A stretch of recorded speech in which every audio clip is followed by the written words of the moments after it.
Defense and Chairperson of the National Disaster Risk Reduction and Management Council, Honorable Secretary Voltaire Gesmin, to the Honorable Mayor of Marikina City, Del de Guzman, Honorable Vice Mayor of Marikina City, Jose Cadiz, to Undersecretary Alexander Pama, Executive Director of NDRMC and Administrator of the Office of Civil Defense, to Director Briones of the DSWD, guests, ladies and gentlemen, good morning. Do you wonder why are we doing this? Obviously, the Philippines is prone to earthquakes. And if you want to put this in an extreme statement, we are blessed with earthquakes. And if you recall, in 2013, Bohol suffered from a major earthquake of magnitude 7.2.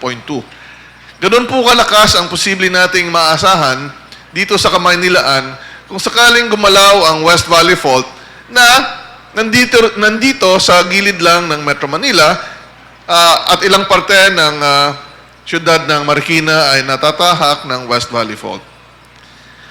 Ito na po, today will be the start of the 9th year of our nationwide simultaneous earthquake drill, which we started way back in 2006. And the very first venue of the first nationwide earthquake drill was also in Marikina City.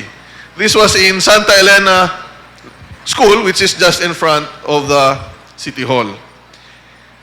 That is why this would show that the city of Marikina really focuses their efforts on making sure that their city is safer and resilient to possible disasters that may affect the city.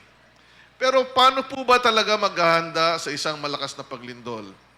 During this drill, not shown on the video maybe, but very important, is to make sure that people know how to respond during the earthquake by doing the drop or duck, cover and hold approach, where people either would hide beneath the table and holding the table during the shaking, or going to safer positions, staying low, dropping to the ground, and covering their body with either their hands or other light objects, and staying put, holding on that position before evacuating to a safer area. But the next part of the drill was really the response that everyone should do after a major disaster. The studies of Metro Manila Earthquake Impact Reduction Study way back in 2004, conducted by FIVOX, MMDA, and JICA, and the newest study conducted by FIVOX, Geoscience Australia, in a project called Risk Analysis Project, coordinated by the Office of Civil Defense, as supported by the Australian Agency for International Development, would note that these two studies would note that around 30,000 plus casualties might happen during an earthquake event, and Metro Manila can be devastated because of at least 10 to 13% of low-rise to mid-rise buildings and even public buildings may suffer heavy damage or collapse.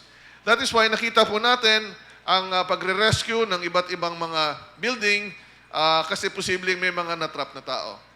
Second scenario would be fire after the earthquake, where 500 points all over Metro Manila can start.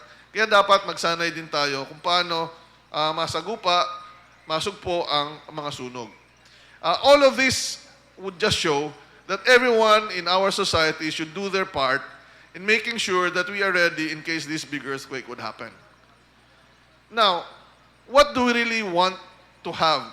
Aside from the earthquake drills, we can minimize the impacts and damages if people are ready, but more importantly, if buildings and houses are ready for the strong earthquake. Dapat mabawasan natin yung pagbabagsak ng mga building. Dapat ding maiwasan natin ang pagkaparalisado. We should avoid cities and government to be paralyzed after a major disaster. So we need to think of how the services of a local government should be able to be operationalized immediately after the earthquake.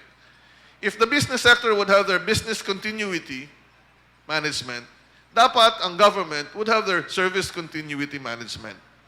And a very important part of that service continuity is making sure that the employees are safe and are alive after a major earthquake. Kaya po, kami po ay nagpapasalamat sa siyudad ng Marikina kasi sila po ang pangalawang city after Quezon City kung saan tayo nagdaos ng ganitong earthquake drill for local government. Kasi dapat masigurado natin na mga empleyado ay hindi nasaktan at buhay para makapagserbisyo sa buong publiko.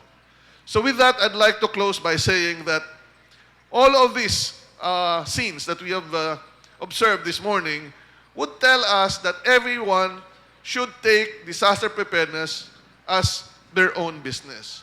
Disaster preparedness is everyone's business. Our terms of reference for every major disaster is that we have to be always ready and we have to be safe after this. If we do this, then we can make our goal of having lesser casualty or even zero casualty as a reality. So we have to make sure of that, and I would like to congratulate the whole city of Marikina and other organizations that participated for the well-deserved recognition of the efforts in preparing for this possible earthquake. Marami pong salamat sa inyong lahat. Thank you very much. Ladies and gentlemen, that was Director Renato U. Saludim Jr. of the Philippine Institute for Volcanology and Seismology. Thank you, sir. And at this point, ladies and gentlemen, let us all welcome the Mayor of the City of Marikina, Honorable Del de Guzman, for his message on the occasion of the National